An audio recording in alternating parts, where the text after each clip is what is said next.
Good morning, everybody. I'm Andrea Perez, coming to you from Care Boost Health today. I'm a pediatric dietitian, and I'm here today to talk to you guys about sports nutrition and our kids.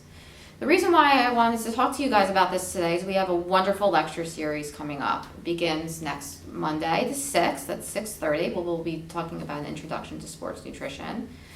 The following date will be February 14th, where we'll be talking about nutrition for optimal performance, also at 6:30.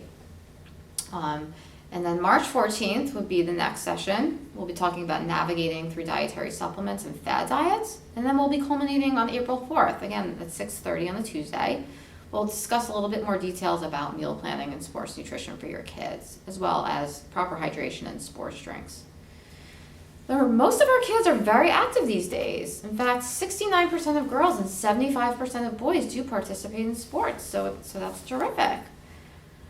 They could be anywhere from ranging from recreational sports, like maybe baseball or soccer, where they practice 1, 2, 3 times a week, and they might have 1 or 2 meets or games, to elite sports, like swimming. They might practice every single day and have a few meets a week.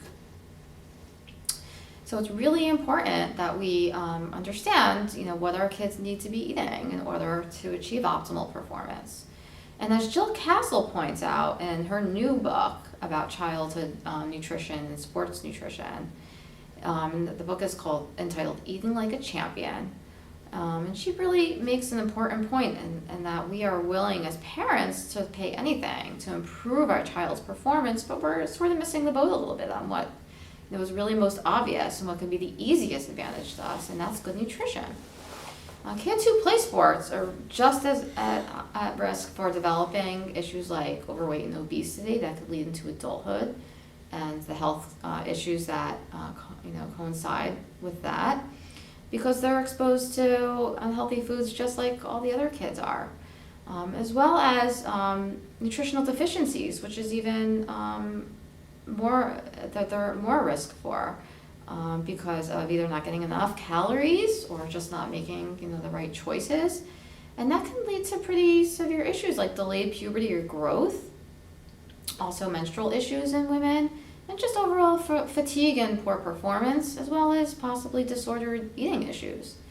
There are many factors that can contribute to these potential concerns, and one of the primary factors is just parents' lack of knowledge about what they should be feeding their kids. They're also on a time crunch. Everybody, has long days at work, and then they have to run out and take their kids to activities. So where's the time to make a good meal? How do we eat on the run and eat healthy? Kids are sugar addicts these days. Teenagers consume up to 34 teaspoons of sugar. That's a lot of sugar. And unfortunately, they're exposed to a lot of these, foods at sporting events. Things like cookies and pizza, other fast food and junk foods.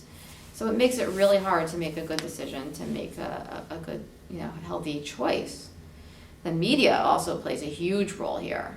It portrays that we all need to look a certain way, and a lot of athletes are portrayed in the media, and that could lead to problems with good self-esteem and good eating habits. The media also talks a lot about performance-enhancing aids and dieting.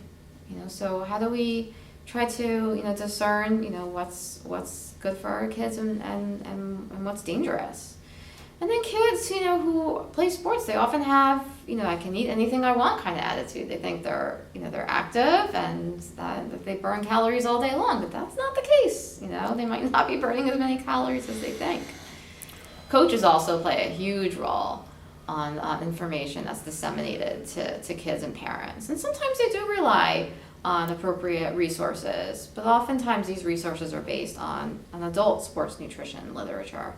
And we know now, just in the last couple of years, that feeding our kids while they're athletic and burning calories can be a little bit different, or sometimes even a lot different than adults, who are very active.